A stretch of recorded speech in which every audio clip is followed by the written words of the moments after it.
He doubled down on what he did. And then he went to the Augusta press room and he tripled down. And he deserves everything that happened since. Even if it means not getting the phone call. Mayo experience. Mayo experience. Mayo experience. Mayo experience. Experience. Welcome to the Pat Mayo Experience, presented by Underdog. Tour Championship recap. Maybe a look at the Omega European Masters, Ryder Cup, and a recap of the season. This is the final Golf Monday show of the year. Thanks for being with us for season 11 of this nonsense. And Jeff, we go out on a winner. Your guy, Tommy Fleetwood. No one has a better ROI on Tommy Fleetwood than me this year. I bet him once, and he wins. Apparently, to break my streak and his streak, all we had to do was combine forces.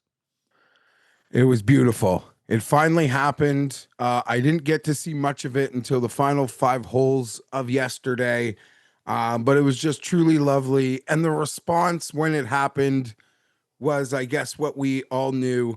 Hopefully this is the first of many, or the first of, something big. Maybe he can, have like a Francesco Molinari summer. Maybe that can feel possible. Maybe I'm crazy to say that. Who knows? I guess so. But when did Molinari first win? Did he win Wentworth first, or did he win something else? Because then he went on that sort of run over the summer, and that was kind of it for him. Yeah, and then he never really was great again. But he was also good before that summer. Wasn't that the year he blew the Masters? I don't say blew the Masters, but was in it with Tiger and Finau. No, that was after, because he won the API because he stormed it on a Sunday. He made some huge putts. Then he was second at the John Deere. He won at Wentworth. He won the Open. And then he was in that group with Finau and Tiger. And he rinsed the ball on 12, and he was never the same. Listen, hopefully this can, he can feel less weight when he is playing in tight events later, like on Sunday. But that being said, all it will take is one of these happening. If Fleetwood blows a lead on a Sunday or is just awful on a Sunday late, it's the narrative will just go right back. Just because you won one 30-man tournament, people will still have their knives out. As any golfer, I guess, if they're consistently blowing anything, no matter what they win. Hey, I mean, people made fun of Rory for losing to Chris Gotterup. It's true. One of the great Sundays of the wins of the year that maybe we'll talk about in a bit. Yeah, well, when we try to figure out what was the best Sunday, I think I know what it is, but I'm open to that. I want to hear that down in the comment section as well. We'll talk about Player of the Year. I think that's pretty obvious. Although I saw that Brandel Chambly was trying to make a case for Rory over Scotty, which is just asinine. On the basis of is the argument that Masters win, that accomplishment, should just garner him everything? I guess he won Pebble, the Players, and the Masters. And Scotty won 2 majors. PGA, the Open, and 50% of his tournaments. He did not win 50% of his tournaments. 40. Was it 40? I feel what was he, 5 for 16 or something? I had to beg my math teacher in grade 9 to pass me. Did it work? Yeah. I got a 55 and I was like, yes, Junior Seau. Thank you. My dad won't kill me. We are recording the AFC win total show this evening for release on Tuesday, if you're looking for that. Or maybe it'll come out on Wednesday. It'll either be out very late on Monday evening or be out on Wednesday morning or Tuesday very late. Depends on when I get Jake and Ian together for the final fantasy football update. However, I will have a special announcement on that show about trying to get more entries into the Giant Survivor Pool. If you have not signed up for the Giant Survivor Pool, hit the description right now. The link is in there. It goes up to Splash Sports, and there's $500,000 guaranteed, and it's not close to filling at this point, so you may as well get some entries in. It's $50 to join. Jeff, you can even join it in Ontario. Yeah, I'm going to pump it. I was looking at that the other day and telling my friends too, who I was just banging out with on the weekend. So yeah, no, they're coming. I'm coming. I suck at this stuff. So my money, There's what do you call it? There's a lot of free entries because I suck. Yeah, there's no rate because you're going to enter so many times and not win. Yeah, I am going to. I'll probably flirt with max entry, if not max. Oh, I like that. 150 max. So, yeah, Oh no, that's a lie. Sorry, my head was thinking of a different maxed thing. No, I'm probably good for probably like somewhere in like the I don't know 10 to 12 maybe. Now that I'm thinking about it. I'll probably do 5. Five is usually like where I like to crap out. In the one and done this year, I was in for 3. I mean, that was more money because that was $250 per, but 5 seems like a good number to me. You want to actually know something, Pat? Go try picking 5 for week 1. And I don't know what, like me and my buddies were trying to figure out what we're doing week 1 Survivor, and it's tough. So yeah, I mean, it's almost like, what am I doing with all these teams? I can't even find a couple games on week 1 I like. Well, you can just fire the same team over in week 1, then diversify if it wins after. If you pick the Eagles and they lose, can you get back in? I don't think so. Maybe we'll have to do a restart in week 6 or something. Well, because some contests like that, just to get extra bodies for week 1, they make the deadline Sunday. Because, there's so many casuals that sort of are late to the scene that they use football starting as almost like, remember, football just started. You can still get in. I think like that seems like that makes sense for contest building. It does. It's why we start the one and done at the Sony Open and not the Century. You're smarter than me. You get a week of like, oh yeah, golf is back. Because you saw it like on a Sunday while you're scrolling through trying to find a football game. Like, oh yeah, the one and done is coming up. I'll go join that. Is it full yet? No, perfect.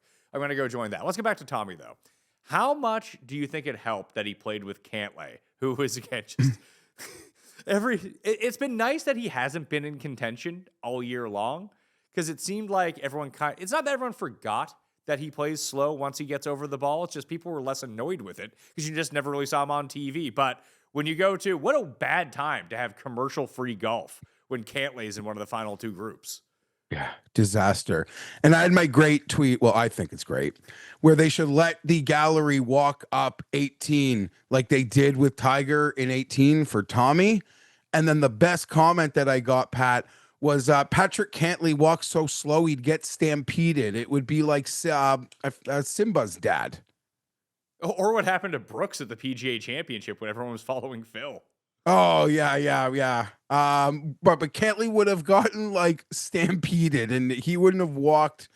He'd have gotten lost. Would have taken 20 minutes to find Patrick Cantlay if they let the gallery walk behind Tommy. That was a joke, though. People don't. It's a joke. I even used the side, like, insane face emoji. Like, doesn't that mean I'm joking? Again, we went over this last week. People on the internet don't know what a joke is anymore. Everything is 100% serious at all times. That's how people take it. Just you have to live under those conditions now. But just beautiful scenes around the green. And I saw this lovely still of, like just on the caddy when he won. And it almost like, Tommy had that sense of relief, but Finno just stared at him like, never in doubt, buddy. Never in doubt. Oh. He got the perfect scenario because the only guy that felt like he was going to challenge him was Scotty. Scotty put the ball out of bounds on 1, then he went into the water on 15, and that was the end of it. He felt like the only, because I think Henley hit 16 of 18 greens in regulation and just kept him, couldn't make any putts that were in close, and then just lag putted everything the entire time. Like he was sort of a non-factor. Cantlay took himself out of it early, then he rallied, then he kind of gave it away a little bit in the end. It felt like it was very popular that Tommy won, though. Like even the people there seemed super pumped for him. Dude, I got a message from like the most casual golf fan I know. He said he was crying, like getting emotional. Like Tommy freaking resonates. I don't know what it is. Maybe it's obvious what it is. But he just resonates and it was beautiful. And hopefully it's just a launching off pad. I mean, it's late. There's only going to be so many wins, but maybe it can be like a small, not even 2 shelves, might not even need 2 shelves, but can get like a few on 1 shelf in his home before it's over now. Let's see here for Scotty. 1, 2, 3, 4, 5, 6, 7, 8, 9, 10, 11, 12, 13, 14, 15, 16, 17, 18, 19 tournaments this year. 1, 2, 3, 4, 5, 5 wins. 5 of 19. Okay, what about, sorry, I know this is like corny and unfair, but like when you consider that he was hurt and he was recovering, it's like I could start that at a different date and say he's won like X of X, and I bet you it flirts with like 40. I mean, as soon as he got to the CJ Cup, it turned around. His season turned around. So that was post Masters, post Heritage. Then he won 3 of 4, and then he won the Open. Then he won the BMW Championship. It's just he came top 10 in every single one of those events. Incredible. And can't not be stated, Pat, on Friday he started bogey on 1-2. And yesterday he started double bogey on 1 and 2. Quick 4-putt be very helpful for that. Jared and I were driving back from our Ryder Cup weekend. We were listening to it on the radio the entire time. Well, the guy that I was driving in the backseat was streaming it on his phone and just watching the entire thing. It was great. That's pretty good. But there's no doubt, it's obvious. Like Scotty just being around, lingering, not making those bogeys puts a level of pressure on Fleetwood that, maybe the iron melts, and it's thin iron with Tommy. It's, there's not a lot of foundation to trusting him late. And even at the end, like he had the joke in his interview, like, you never feel safe when you've been through what I've been through. And that's how I feel, cheering for a Chargers fan. And that's why lots of football fans, it's coming. Lots of us loser teams feel like you don't know shit. Go ask a Vikings fan. We'll never feel safe. If for like football wise, unless you're a Chiefs fan or a Patriots fan, or I guess to a lesser extent an Eagles fan, then it all ends up the same. Yeah, I guess. And then there's this like Ravens Bills tier at the moment, right? Yeah, but you think Bills fans feel good? No, I don't. And neither do Ravens fans. They've played their worst sometimes when it means the most. Yeah, it's just they have those Super Bowls in their back pocket, but that stuff gets washed away eventually. Like the Bills and Ravens in the Mahomes era have been like the second and third most successful teams and have nothing to show for it. But like, in terms of Tommy, and listen, I'd have been happy if Tommy won, if Tommy finally won, something like the Honda. The Mexico Open. Yeah, something pathetic, or he decided to show up in the fall and win. I would have been like, yes, Tommy, finally. So, it's nice that it's a high profile, although, I mean, it's certainly not a hit and giggle, but it's like a hit and, no loot, like everyone is rolling in cream. That being said, and maybe I'm just like a paranoid Tommy guy, I think I'm right. I don't think this is shed the gutless loser label. Like I just don't think it has shed it. The win isn't big enough to have shed that, if that makes any sense. And the first thing is I was out with Cantlay, the other gutless loser. I think it helped that Cantlay was taking so long. I feel like it allowed Tommy to compose himself the entire time. That he was just kind of waiting around.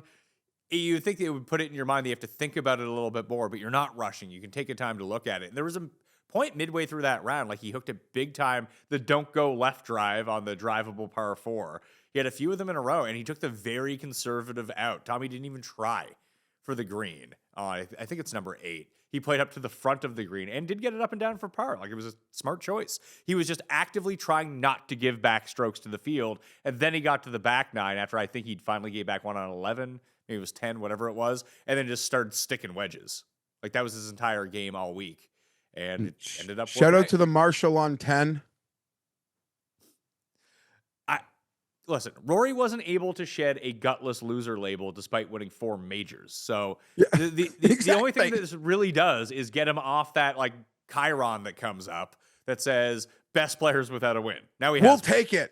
We got to take it. You're right. That's really all it saves us from chyron graphics. You're absolutely right, Pat. And Rory, like, some people are crazy. They're slandering Rory for getting on his private jet to go watch Joker and not hang around to see if Tommy wins. Cares. Yeah, like they're like, maybe Rory and Tommy aren't friends. Okay, what? People like to read a lot into a lot of things. I can't, I get guilty of that too sometimes, No, not you. I mean, I confronted Mark Davis about the conflict of interest. So yeah, I get things in my head. Well, what did he say to that? And then security, got, nothing. But he didn't like that I said it. I don't know. There's a video. I don't remember right now. That's what it is, though, Pat. I've gone on when I went to Ohio for the Hall of Fame, my tit for tat with Mr. Spanos and Cam Young and Demon Deacons Golf, and I get a great win from a guy who never wins. Going to leave town this weekend, get a win from a guy who never wins. I feel like, honey, let me go away more. Looking back at it, Keegan, Tommy, and Russell Henley were the final three at the Travelers, and all three of those guys were there at Eastlake too. Just thought that was interesting to look at between it. And obviously, Scotty was up there. Makes sense. Eastlake's always kind of been a shot maker's course. There's an ability when you are full throttle, like Rory has dominated there, and your driver can dominate there. But it is a course that neutralizes the field a bit, I would say.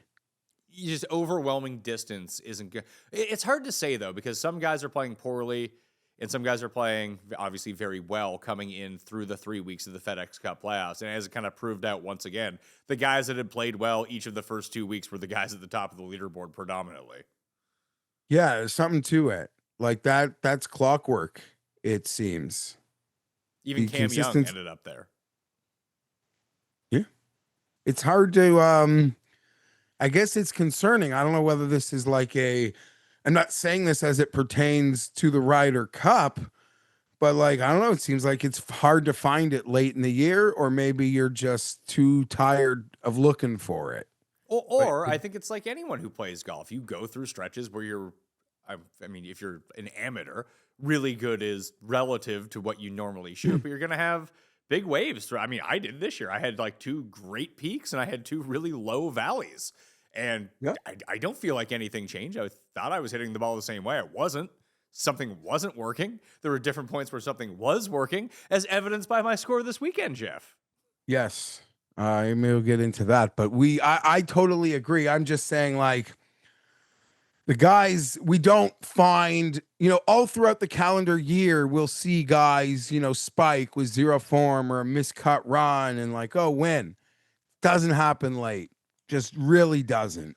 Well, you could, because you shrink the field down too, that you just don't have the potential for those outliers because there's such less people in the field. Again, it's the math thing, and we already spoke about how I do it that.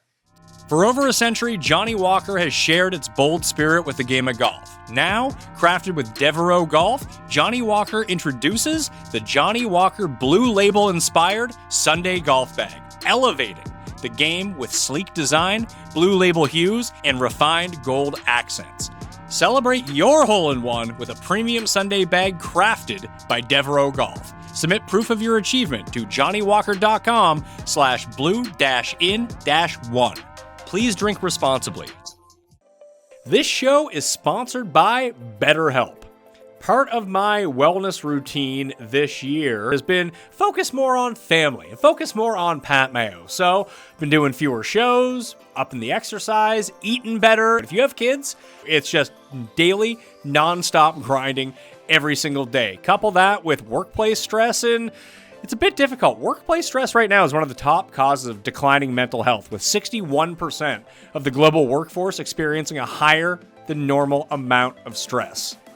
So maybe BetterHelp is exactly what you need to do. It's helpful for learning positive coping skills and how to set boundaries. It empowers you to be the best version of yourself. It isn't just for those who've experienced major trauma. If you feel anything going on with you, you need to go to betterhelp.com/PatMayo right now. As the largest online therapy provider in the world, BetterHelp can provide access to mental health professionals with a diverse variety of expertise. Unwind from work with BetterHelp. My listeners get 10% off their first month at betterhelp.com/PatMayo. That's BetterHelp, HELP. facebook.com/PatMayo. I don't think this format works for crowning the FedEx Cup champion, is one thing I'll say. The guy that didn't win all year. It was like, Cuss was arguing with me before we did the record last week about how, Rahm ended up winning the overall individual title for Live. And I was like, doesn't that seem kind of weird that the guy that won 5 times didn't win and the guy that won 0 times won? He's like, no, it makes a ton of sense. It's like, okay, I guess so. But Tommy winning his first event, being in the FedEx Cup, I don't know. It seems weird to call him the tour champion. I mean, we got the funny outcome. You're totally right. See, golf is, it's like unwritten. Like everyone knows things, but they can't be acknowledged at the tour level. Like only 6 tournaments matter. Now, when I say that, I also am aware like tournaments can be entertaining. I love watching golf. And for players with lower status, there's life-changing or lesser status. There's life-changing opportunity almost every week.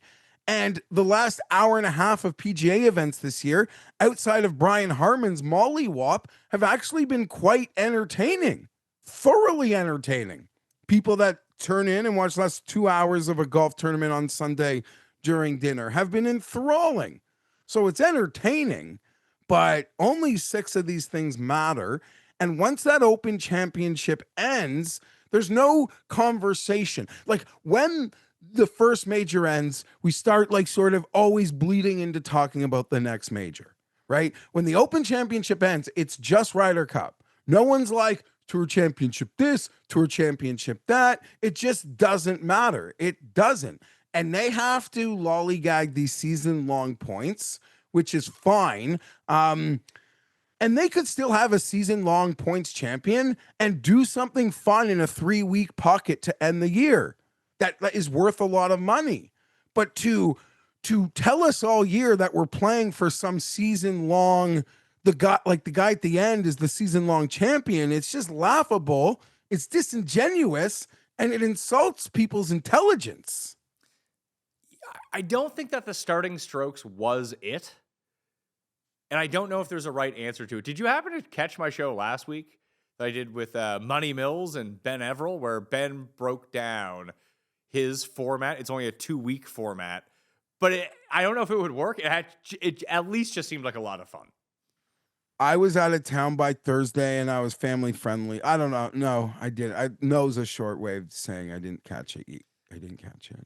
All right, so to kind of boil it down a little bit, it was you take the top 128 in the FedEx Cup standings, but you pay out whatever total you have for the FedEx Cup, you pay out half of it at the end of the regular season. So if you won the regular season, you get your like $10 million or whatever it is. Smart. And then there's what's that?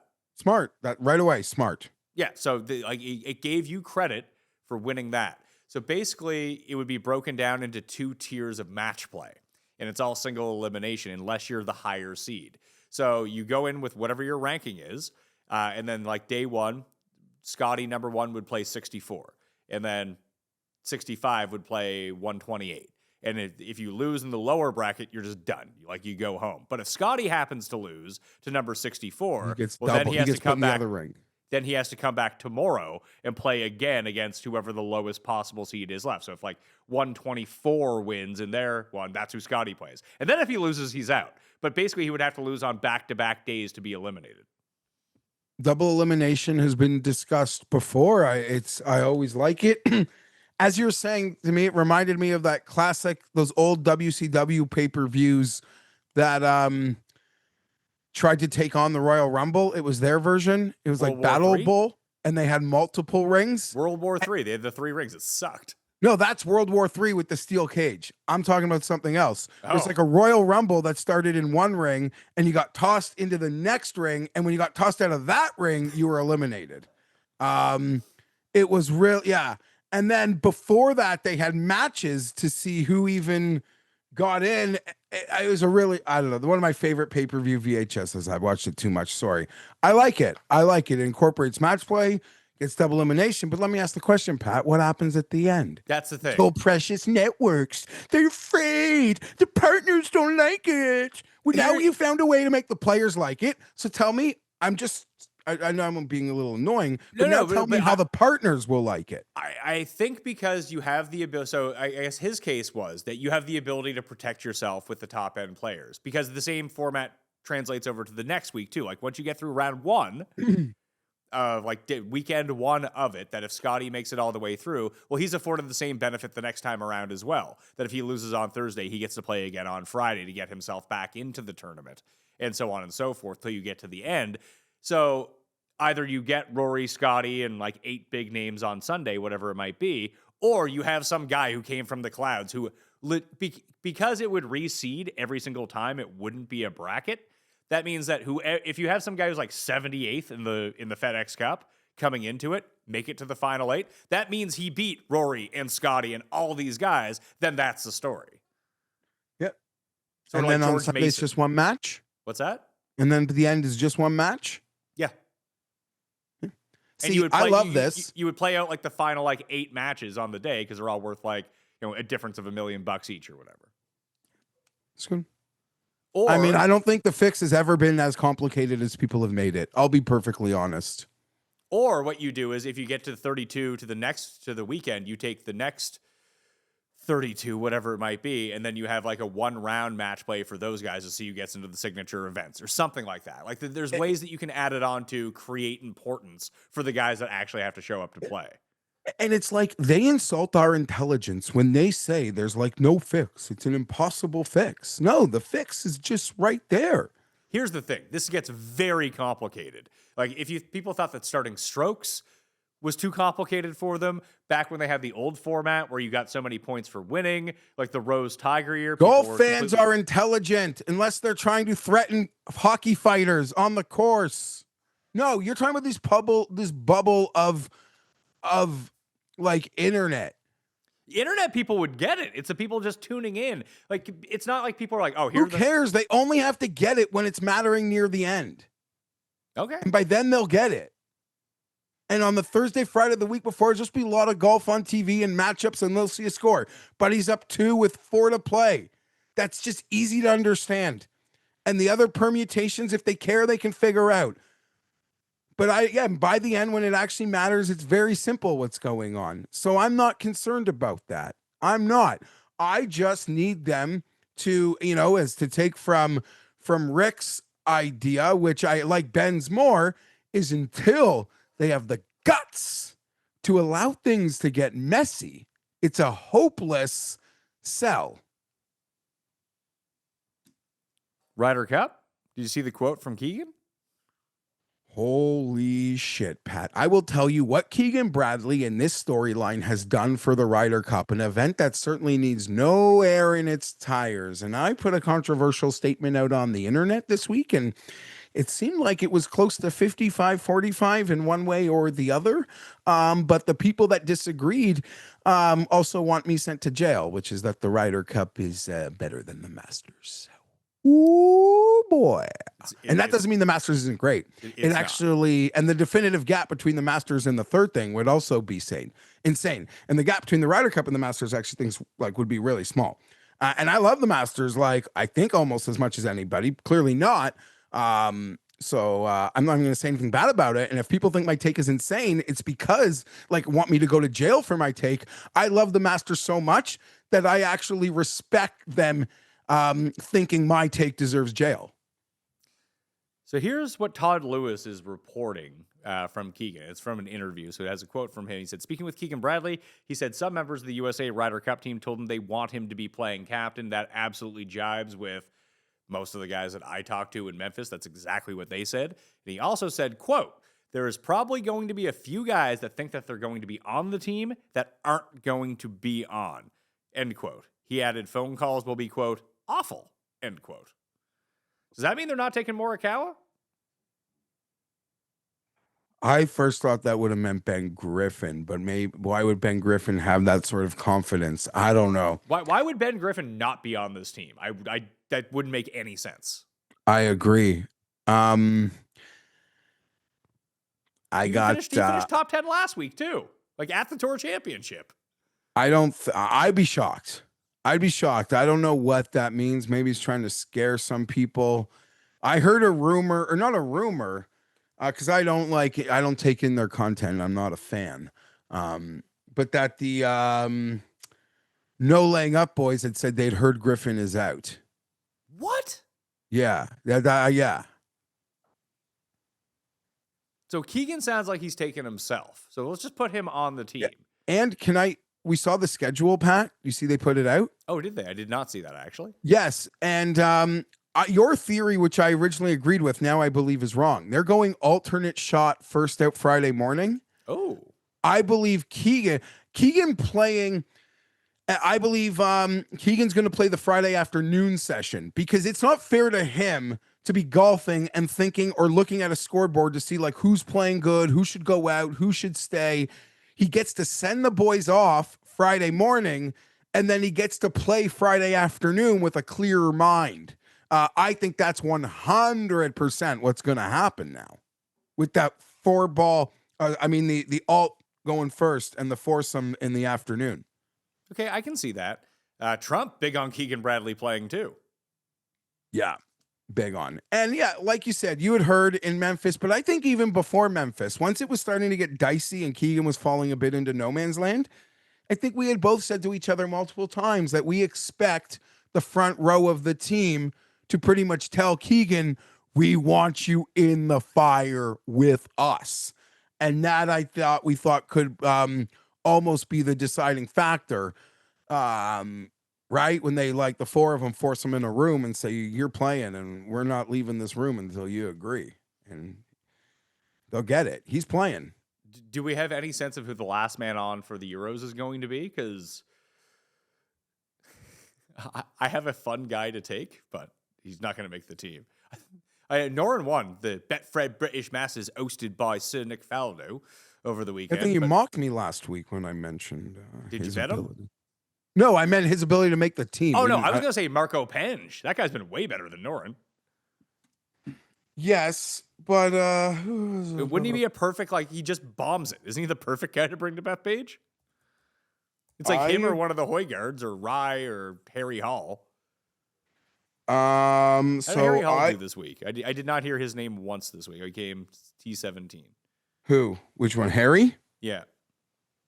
Harry Hall. No, we didn't hear his name much this week. I also saw people like wanting Harmon to be on the U.S. team. There's no chance that happens, right? I don't believe that's real. I think that would be Eurobots like myself just wanting Harmon. Like how China tries to dissent on social media online. I think that's someone for Europe just trying to cause dissent because that's crazy. They're just trying to destroy America with a suggestion like that. And you want to know something? Even though I'm Team Europe, Pat, and I like Europe, and then listen, I like how it's shaping up for US, and I like to make fun of how New York sports fans are the most overrated thing going on. I think we're like in for a neck and neck thing, and I got my big plus money, but that doesn't mean I don't love you guys. Like even at a home soil American President's Cup in Canada, I bought my USA hat, the one that I hid in the store for when I was going to go back and buy it. And Tim thought that's like the craziest thing he's ever seen. I'm like, no, like the hat racks are popular. I'm going to hide this behind the women's hat rack and no one's going to find it. And I just bought myself a USA hat for the Ryder Cup because I love them. I love them. Not even the hat. I love it all. So I have your back, even if I don't have your back. Did those goofy odds about how to remember? I think it was DK last week put up to make the team odds. I haven't. I was away those anymore. And then once you step out of province, you can't get on anything. So I'm really not sure. Yeah, I just pulled up Ryder Cup odds, and there's nothing up there. But I've seen maybe the guy that he's talking about is Cam Young isn't going to make the team. He feels pretty locky to me, and when I saw him at 145, you tried to bet on that. You couldn't get any money down on anything, could you? Yeah, the most DraftKings lets me bet on almost anything is $17, which I sometimes, Philip Rivers, so I always like punching in a 17, but that's it. But I will tell you, Pat, I have a lot of our friends. My European Ryder Cup bet will almost be eaten up by the Patrick Cantlay fees that are coming to me for the non-ball knowers who at any point thought he wasn't making the Ryder Cup team. Sorry. If he sucked, I mean, do you think that this performance ensured that he's there? Yeah, I did. And What if he was T27? Well, no, you said this before. Yeah. When I was making these bets, the only floor out was he had to be nut low coming in, like nut low. But I don't know anything. No one calls me. I don't have any information. It's all confidential. I am confident to say that they hadn't even gotten to the point where Keegan, Kisner, Snedeker, Webb, Furyk even discussed Patrick Cantlay not being on the team. That's how confident I had been from go. I don't even think they were at the point where those were conversations. And I think it came very late. Like even that Morikawa thing, if that's even somewhat real, I don't even think they started having that conversation until about a week ago. That would make the most sense because Morikawa has just been kind of a no-show now for 6 months. But isn't Morikawa like... I would take Morikawa. That's me. You get Morikawa, you let him play his own ball. He hasn't been playing horrible. Like are you really going to bump him? Are you going to bump Morikawa off the team for Matt McNeely or Sam Burns? I guess is the question. Well, it might be...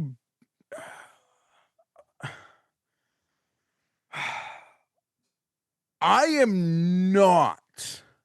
I don't feel like those guys did enough. Like, I would put Cam Young on the team. I would put Ben Griffin on the team. I don't think McNeely and Burns did enough to warrant being on the team.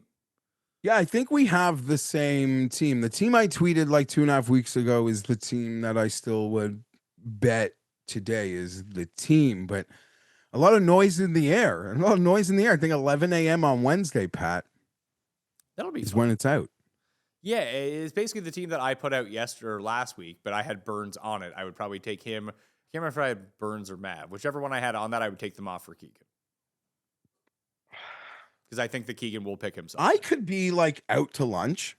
Maverick McNeely is not even a part of this. Like, as they're like playing with names, he's already been taken off, and they're deciding from a smaller subset. So what is the small subset then? Burns, Young. I guess you say Griffin. I don't say. No laying up says. You say. You're quoting them. I don't even know if it's a direct quote because it's just people like telling me who listen to them what they said. I believe Griffin, Keegan, Cam. I guess Keegan, Griffin, Cam, Morikawa, Burns. And Thomas is safe? Do you think Keegan will just get back at Thomas for taking his spot on the Rome Ryder Cup team? Yeah. Thomas is safe. Feels like he should be safe, but here we are. He also hasn't done anything in a while. I know I asked you this before, and I feel bad I don't remember. When I try to figure out how many rookies there are, I can't remember if English played. I feel like Harris English has been on a Ryder Cup team. But then I try to remember which Ryder Cup would he have played? Like I think he was on the last US one. At Whistling Straits. Yeah, he played at Whistling Straits. He was 1-2. He was like the only guy on that team with a losing record that week. Okay. So good. Not a rookie. I think Morikawa was playing, but Pat, listen, you want to do year of the review? Like, I mean, that's like my favorite story of the year. Him and the tears, and I don't like, we don't have to do it again, but if it culminated with a missing of the Ryder Cup, it might be just. I would take him and throw him out in the first match to see what he's got. Yeah, I think that's fair. Maybe not the first, but get him out there, and if he plays shitty, you don't see him again the rest of the week. But first match, he is a guy that if you're gonna win this, you need him to be good. But I'm asking, like, why like the first, like, I get morning session. I'm not adamant to say first match, first guy, first block. Bryson and Morikawa, you're out there.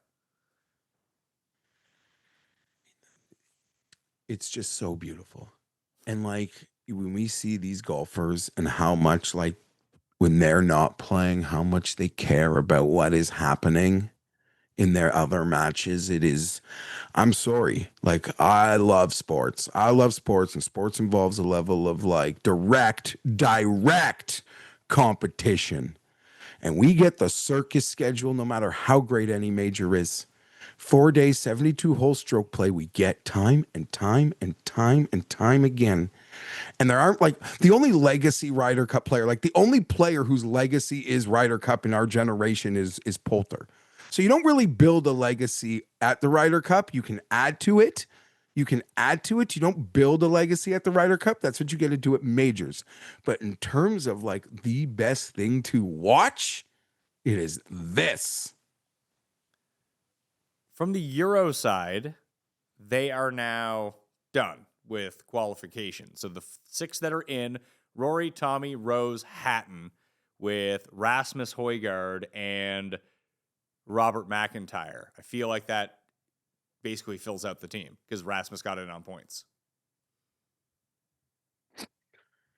Right? Yeah. And listen, Luke Donald created this system. He customized it for how he wanted it. And it might have popped out a result that he's regretting. Why? I mean, Rasmus played well enough to be on the team. He's above He's above Lowry. He's above Straka. Yeah. Oh, that is it. Could Straka be? Straka. What? No, Straka's on the team, man. Yeah, I know, but I'm just saying, he's in a scary nut low spot. So let's get to work there, friend. Lowry, Straka, Ludwig, Fitz, Hovland. Who's the other one? Rahm. That's the 12. Rasmus getting in on points made that last spot decision pretty easy on them. Now it's not between Nikolai and Rasmus and Rye. I didn't realize that he had got in. So no chance for Penge on the team. Fitz did blow it. He was leading going into the final round in England and ended up winning. Or ended up losing, sorry. It's... Yeah, I think I wish I'd have loved that. That must have been a great watch. Oh, you want to know something? I'm going to make fun of my brother-in-law right now. Because I saw him last night. I got home from a trip. They're over for dinner. Lovely, lovely. But he asked me, and this is like straight casual. Like, no, casual would be an understatement. Like, not into golf on TV at all. I was watching TV this morning, and it said the Masters. And I didn't recognize any of the names. And I couldn't figure it out. And Nick Faldo's face was blasted everywhere. And I'm like, what? It's the Masters. And he just could not connect that. Like, it just threw him for a total trip. And I had to explain to him, kind of, even though you should be able to see Augusta. But that's like not an insult on him. It's more the level of like just not a ball knower. Ball knowing is just not on his resume. Yet he could pinpoint who Nick Faldo was? Well, they kept showing him and he was in the booth. Because I said, aren't the announcer's voice so soothing, like just in the morning? And he said, yes. And then I forgot it was like also Nick Faldo, less soothing than our typical. And I guess he had watched so much. And then I asked him, like, they must have been talking about the Ryder Cup all like relentlessly. And he said, yeah. And he had mentioned that. But that'd have been a great watch, I think. And I love Alex Noren. Alex Noren is now the most active top threes on the PGA Tour without a win. Not all time, because Montgomery is at 10, I believe I saw. But now Alex Noren is like, might be atop of Chirons now. I think Denny still takes the cake for that. Oh, forgot about you, Denny. Forgot about you. You have the best player to not win a major, best player to not win a PGA tournament. Go. Let's leave some like super youngers out of it. But is it Denny? Denny? I mean, yeah. I did see Who would even be second place? Mark Hubbard. If we're not counting Clanton and those guys. Yeah. Noren would be up there. He has to be one of those guys. Yeah. Pat, it was a great year for my losers. Detry, right? Even Detry picking one off in Scottsdale. I didn't bet it, but he's off the list.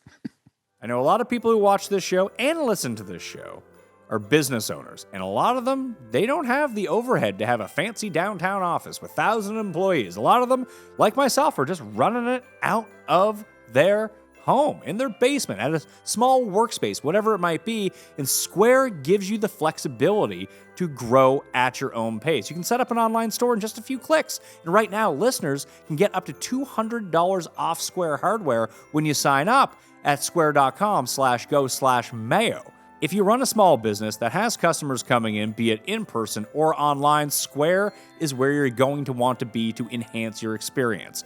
For me, whenever I go in, I find it quick, I find it seamless, and then I'm out of there. Square keeps up so you don't have to slow down. Get everything you need to run and grow your business without any long-term commitments. And why wait? Right now, you can get up to $200 off Square hardware at square.com/go/mayo. That's SQUARE.com/GO/mayo. Run your business smarter with Square. Get started today. Are you ready for some football? If not, Chubby's is ready to help you with their NFL collection. Whether you're tailgating, grilling, riding the highs and lows from the game from your couch, Chubby's has officially licensed NFL gear to keep you looking like an ultimate fanatic. Now, you know, for me, I just really personally love Chubby's because they come in 3 different lengths, which are perfect for me. I like to show a lot of leg, and I'm not a super tall guy. So if I end up getting a small, they come out below my knees, and I look like I'm trying to be Eminem from the late 90s, which is not really the look that I'm going for here. And they have some bold designs for the NFL, but I like my monochromatic shorts when I'm going out. Show off some nice tan, some nice legs, and boom, we are looking good out there. For a limited time, use my exclusive code MAYO for $10 off at chubbyshorts.com/mayo. Yes, that includes the NFL collection. Let the thighs out and the good times roll. Let's take a look at the Omega European Masters. They are making September 1st is the Ryder Cup deadline for the captain's picks on the European side. So it'll be after this tournament. They got a few names playing in. If you go to coolbet.com right now, you can go make your bets. You can find that link down in the description. Plus, there's still time, if you're in Canada, outside of Ontario, to get in that giveaway for the Cabot Links and Cabot Cliffs free trip giveaway. I would highly recommend that you do that. Find all the info and make your bets down in that link, down in the description right now of the pod or video. Smash the like while you're here. Fitz is the favorite. He's 9.5 to 1. Rye is playing 14 to 1. Noren's playing 15 to 1. Marco Pange, 17 to 1. Nikolai 17 to 1. Somehow Rasmus is 19 to 1 behind Nikolai. Then you have Rasmus Niergaard Peterson 19 to 1. Paul Casey, Matt Wallace, and Wyndham Clark, your guy, all at 24 to 1. Patrick Rogers is playing in this tournament. Martin Laird, Danny Willett. Is this the one that Ludwig won 2 years ago? Or is that the D&D Czech Masters? I thought Ludwig won in Cranes. He won what? Crane in Switzerland, but maybe I forget. I thought that was this one. Is that not this one? Okay, yeah. So yeah, I think Ludwig did win this one then. You know, Fitz has won it twice because before he got the Heritage or the U.S. Open, whatever it was, he was the guy who couldn't win on the PGA Tour, and even on Europe, he could only win tournaments that had the word Masters in it. So he won like the Scandinavian Masters, and then he won the Betfred British Masters, and then he won the Omega European Masters. But yes, this is the one that's in Switzerland. This is an awesome watch, by the way. Oh. Ludwig did win it 2 years ago. Yeah, it is truly the most, maybe. There are like some shots where you'd rather be like, I'd rather watch this on TV than Pebble Beach. Oh, it just looks amazing. Yeah, it is just stunning. Past few winners here. Wallace won last year. Ludwig the year before that. Thirsty Lawrence over Wallace. Rasmus Højgaard. Sebastian Soderberg. Alex Noren's won twice. David Lipsky won here. Okay. Danny Willett and Noren and Fitzpatrick have both won twice. The Scandinavians dominate this tournament. Yeah, Niergaard Peterson's 18 to 1. Yeah. Rasmus Højgaard is 19 to 1. He's a Højgaard. And he's won this tournament before. I actually might like this Nakajima. How come? At 40. Because he came off a good week last week. I'm not going to sound like Tim, like see a guy on TV a few times and he's going to win the greatest thing. But I'm going off, like, he just seems like a pure, super high class young player who I believe is of like the Fitzpatrick skill set. Like, you know, he's not losing a super long driver is like being taken away from him. Now I could be wrong about this, but if you ask me right now to throw a bet, Taking this Nakajima on the best I see, which I could update that because I'm only looking at sportsbooks in Canada. Shout out to Coolbet. They dominate.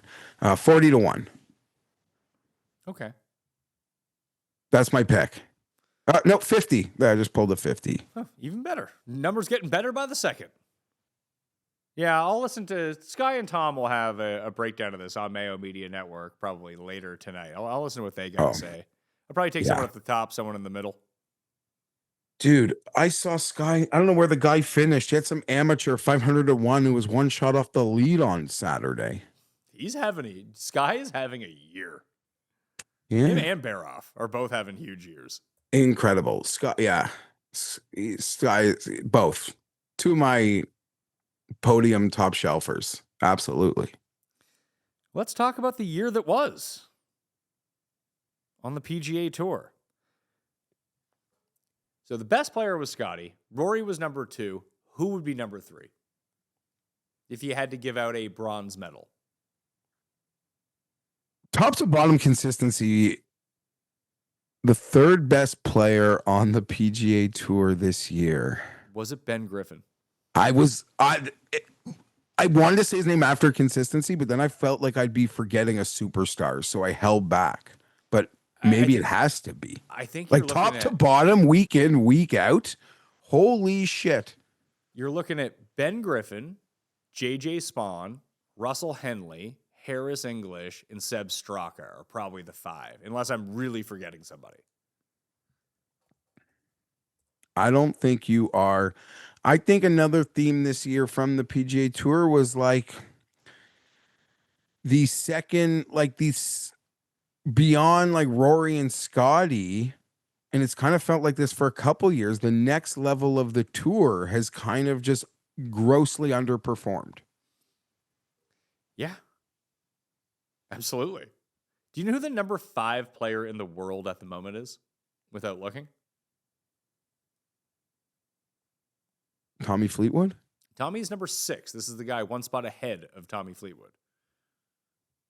Number 5. Maverick McNeely? Justin Thomas.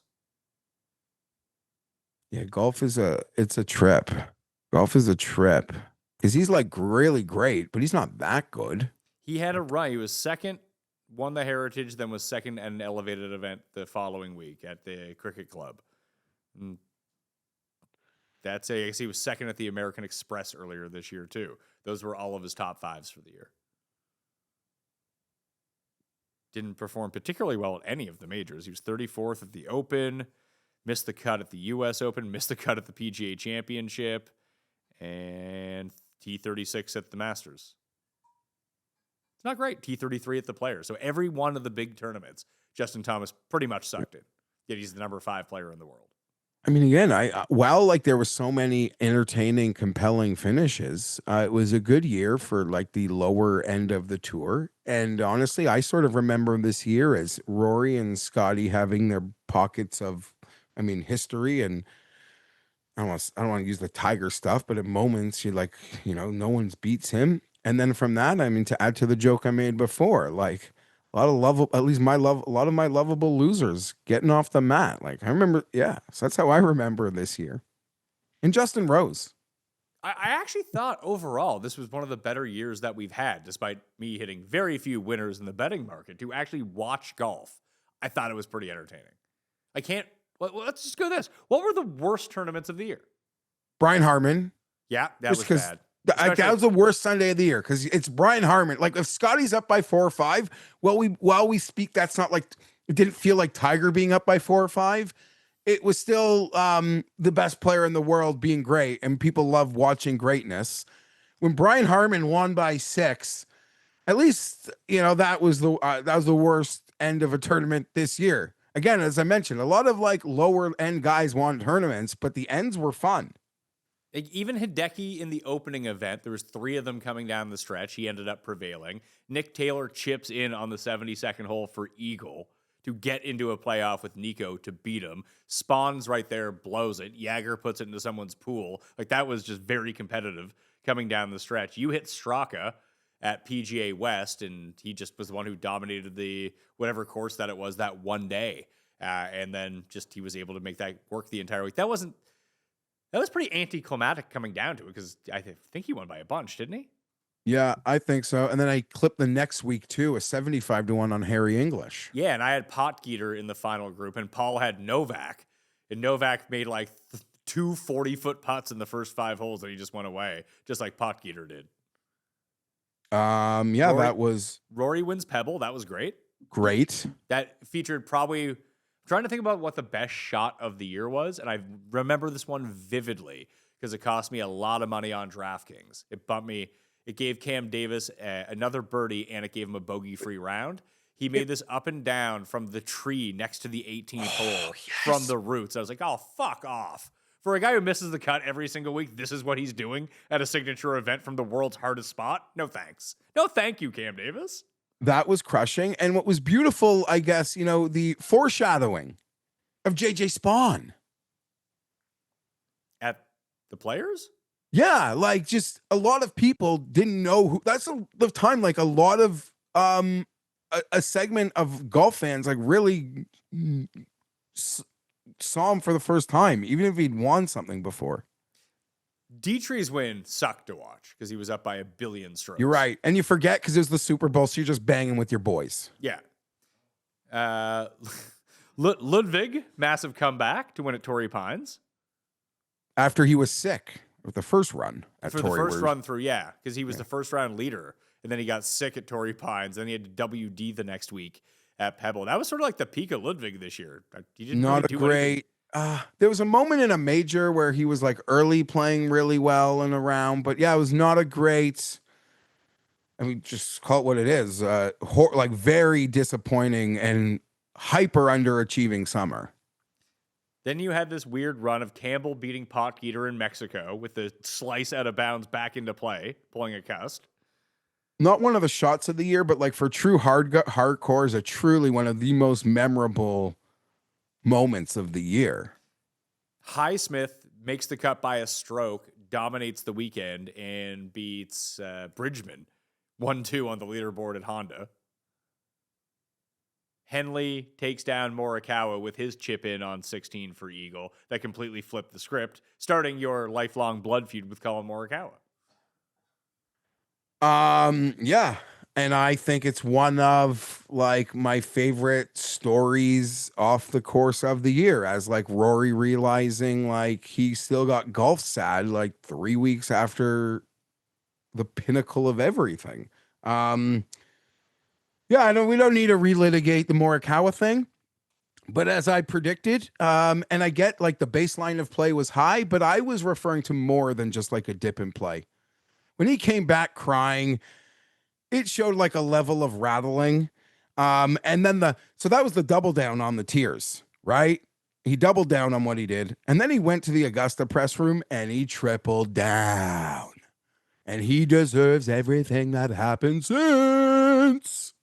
Even if it means not getting the phone call, which I don't think is happening, but I would giggles away, boy. If you were when that happens, if it happens, it's Wednesday morning. So I just want the friends and the fans to know I don't even drink coffee. But when you see that show at 11 on Wednesday and Morikawa is not, if he is not on the team, you'll just close your eyes. You picture me snickering into my coffee. Did like hit a winner girl. in Puerto Rico that week, though. Phillips won. He's the captain now, and that was the end of him all year. A low point for me, but not my lowest point, because I said on this show I was going to bet him and didn't. But there's a lower moment for me coming, I think. My worst beat of the year, like trying to think through like worst bet that I was going to make that didn't. I remember talking about it with you, was not betting Rory at the Players' Championship. I bet on Thomas and Xander for the same amount of money that I could have bet on Rory, and I was torn. I think I even put out a poll on Twitter. I don't know why I thought betting the other two would be a good idea, but here we are. Rory beats Spawn in the Monday playoff, which we did live on the show. That was, yeah. Sorry, Rory couldn't close him out late, and then he just dummied him in the morning. But that was lovely. Good for Rory. Victor wins from nowhere. This at the Valspar. This is me, Pat. Because it was a decision. A decision that, like, hey, Victor's my guy. I'm happy for him. He won. I bet fucking Ben Ann at 40-1 instead of Victor. Just. I'm still thinking about it. We all hit the winner with, and that was also the Sunday when Xander went lights out, went nuclear on approach, and then everyone just assumed he was going to win at some point soon. He never won the entire year. Yeah, I had said to you last week, that one round tricked me for about 2 months. Took me about 2 months before I stopped being tricked. Minwoo gets his win in Houston, which, I remember, he almost hit the guy in the boat in the lake coming down the stretch. Yep. But like Woodland got on fire. Scotty and Rory finished inside the top 5. It was a pretty competitive event. Great event, and it was my 4th win before the Masters, but now we go for a long nap. Yeah, Harman wins, like we said, probably the worst Sunday of the year. Yeah. Rory wins the Masters, probably the best Sunday of the year. Yeah, I mean, like, it was, I mean, the swings and all of it, and the fear of God that you saw in his eyes if he couldn't pull it off, and what tomorrow brings. I mean, that was beyond golf.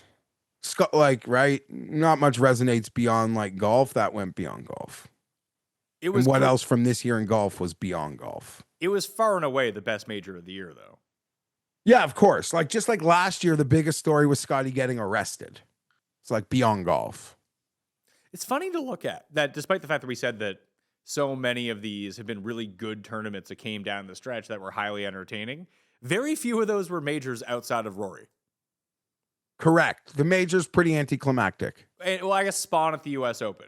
Like, would you take Rory's win from just watching it on? Because both Scotty's wins were in the bag by the time we got to the back 9 on Sunday.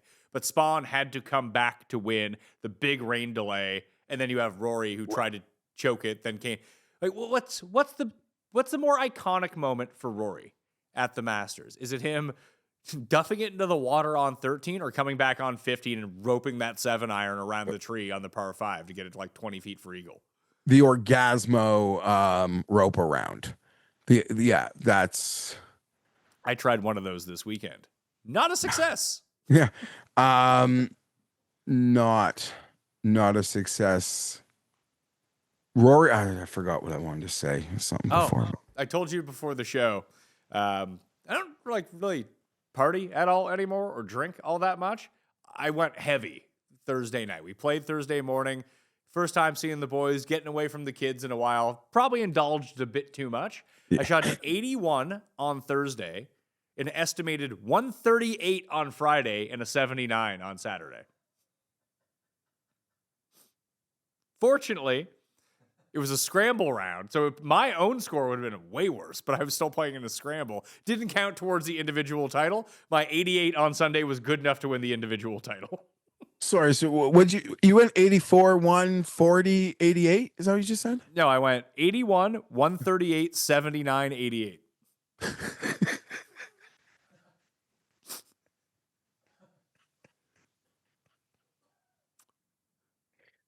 Oh, it's the best. I'm crying. I lined up over the ball. Number one, I made a birdie, a natural birdie on 1 in the scramble. We only used my shots. I'm like, I am fucking feeling it today. I got to hole number 2. I looked at the ball and there was 2 balls. And I was like, oh no, this is not going to be good. And I just topped. I didn't know what ball to hit at that point. Just like, get me off the course. I can't play anymore. Yeah. Can't recall the last time I think I was that hungover was day 1 of the President's Cup when we all got together. I get too excited when I see everyone. I'm like, oh yeah, I'm going to have a great time. We'll have a great time all weekend. And I'm just dead for 2 days. Yeah, I mean, I give her. I'm like 0 or 110. Either I'm not doing or I'm like 110% and messy. The problem is the guys that like I stayed up drinking with, like they're veterans of doing this every single weekend. They were fine the next day. Yeah, it's Jared got though. They caught Jared out one of the nights. I was at bed like 9 p.m. or something like that, trying to sleep everything off. They were like, "Yeah, Jared, you're staying up late," and Jared was playing some good golf until he wasn't. I was playing great golf until I wasn't. Yeah, Colt 45s, Jeff, not good. Yeah, you can't drink and them in you had a 20 big minutes. match versus Tim, right?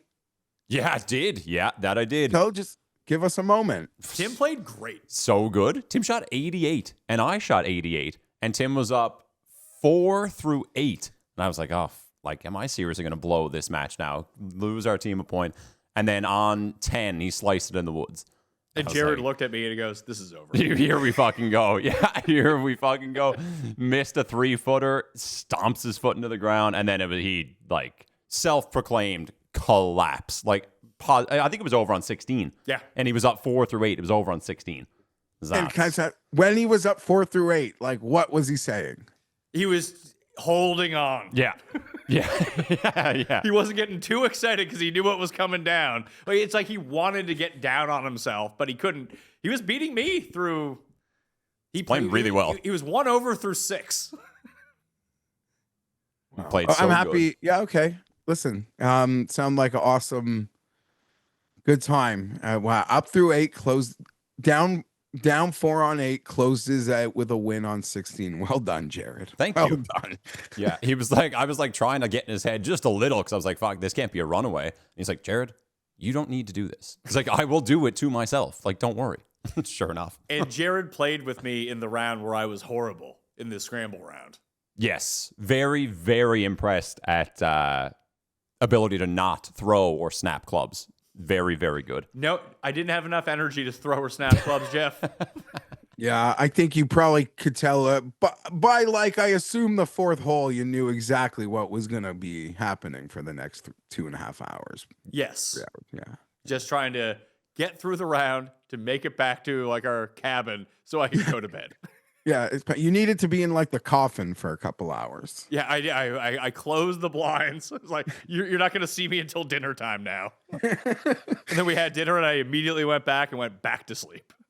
Then rebounded with a round in the 70s. Or... Yeah, I woke up the next morning. I was like, I feel good. I went for a swim in the morning. It was great.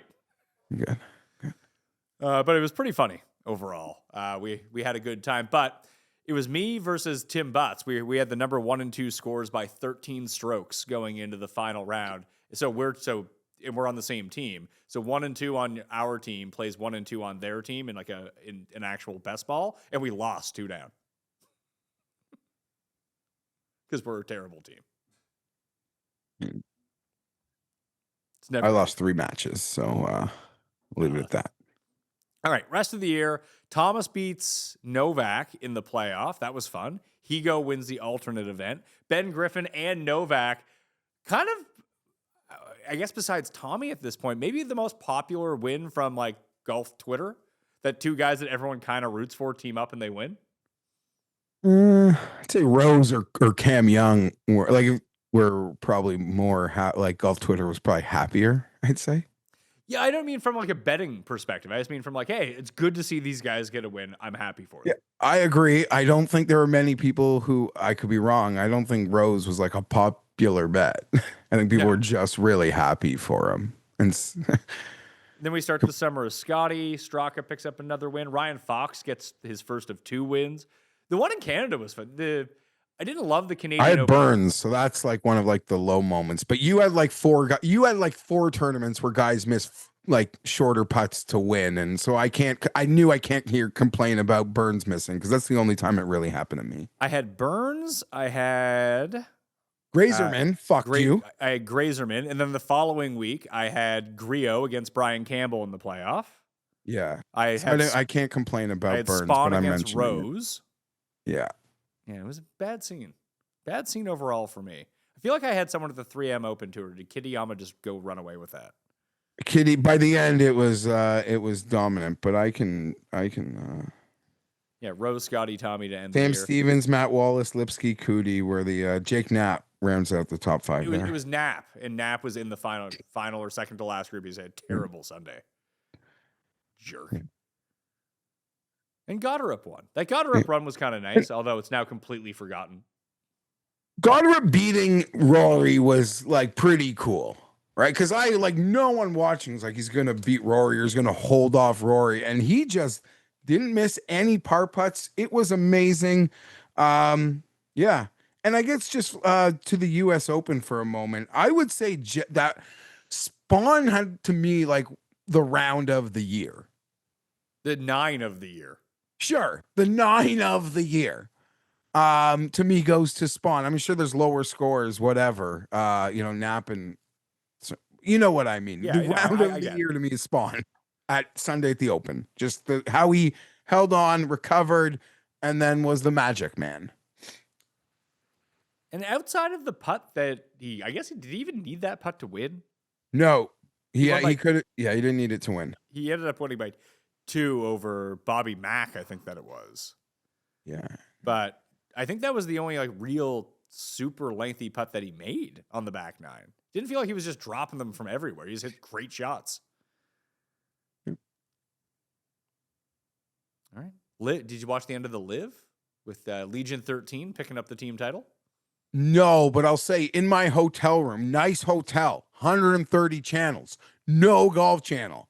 So I feel like third world. But Fox has Fox, so Live was on. And I was like, okay, I guess the first time ever I hook and Live a rating point on a real TV. Because here I just can stream it. I don't watch it on TV. Wasn't Bryson up 3 at the turn? Oh, I don't know any of the results. I couldn't even tell you. I don't know. Did Legion 13 win the overall team title without actually winning? Honestly, I pretty on don't brand for them. even know. The only other golf thing I know from the weekend is Brooke won in Canada, which I thought was lovely. Yes, that was all over my timeline. But I saw the celebration for Legion 13. They were spraying each other with champagne. I didn't want the Live bots after me. I was like, oh, they must have saw Tommy won. Ah, you should have. I just want people to know you have some fucking bangers that you hold on to. Because you got to run a clean I'm too timeline. old. I don't want the smoke. content. There was a point in my life where I wanted all of the smoke, Jeff. I just don't want it anymore. Sometimes I say I think this is funny, and then you'll come back with me and like how funny you would have done it, and you drop me. Yeah. So, geez, you could go top deck anytime you want. Just like I want the people to know. I know you still got it. Just I don't want the smoke. Yeah, I get it. And you got to keep it's also about like your operation. The feed has to be like cleaner. Yes, at this point in time. That's almost as more important than the smoke because you could just ignore the smoke. You don't care what people say to you. It's more about the clean timeline. Yes, and it's funny because in order to get to where I am now, I needed the unclean timeline to get here. That's how it works. And that's why, sometimes we see people, do things and it gets messy, but they're all trying to engagement farm or bait or just get messy. And that will do it for us. Golf, it's over. Napa in 2 weeks. Do you see the green dildo on yesterday? I did not know. Oh, on Incredible 18, Hulk someone tossed a green dildo onto the green and Bones, there's like, gallery footage, dudes with their handhelds in the crowd. Bones like jogs up or like, because it's on the green, he's got a caution duty, just kicks it into a bunker. Didn't get seen. Goodbye, Bones. Yeah, well done. Professional move by Bones, but man. What's with people just bringing dildos and throwing them now? It's really it's also like, okay, the first time, like, kind of funny, like that. No, I don't even know kind of funny, but like gets your attention and like you giggle a little.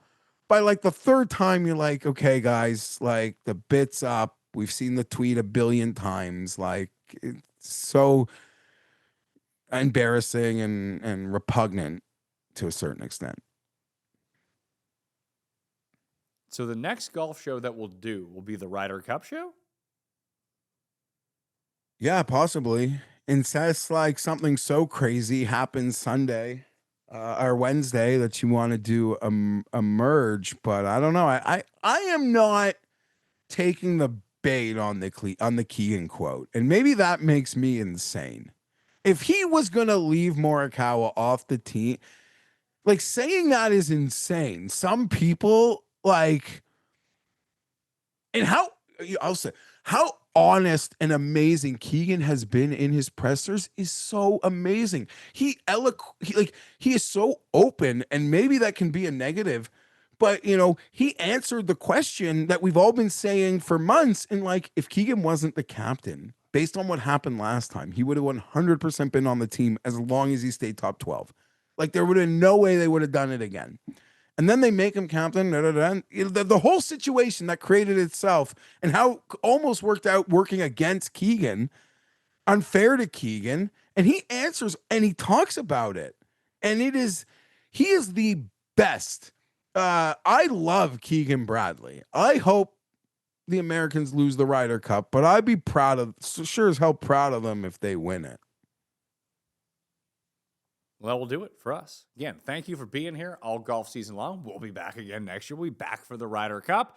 And of course, football starts basically tomorrow. If you missed the NFC win total show, shame on you. It really picked up some steam after about 30 minutes when it started getting crazy. I hope he did the century 2 nights ago. He was a bit hurting yesterday. I don't know if he's fully recovered, so we'll see him in studio tonight. I hope we yeah, I'm looking forward to it. AFC, it's a big one. It's a big one. It is a big one. All right. That'll do it for us. Want to thank everyone who's been involved with the golf this season. Paul, Jared, Dayton, everyone else who's helped me out in terms of research. Shout out to Padded Room Memes for all the thumbs all season long. And we'll see you again come the new year. All right. Play in that Survivor pool. Find that down in the description right now. Let's get that full. Tell your friends. Okay. I'm Pat Mayo. Thanks for watching. I'll see you next time. That Mayo experience! Experience!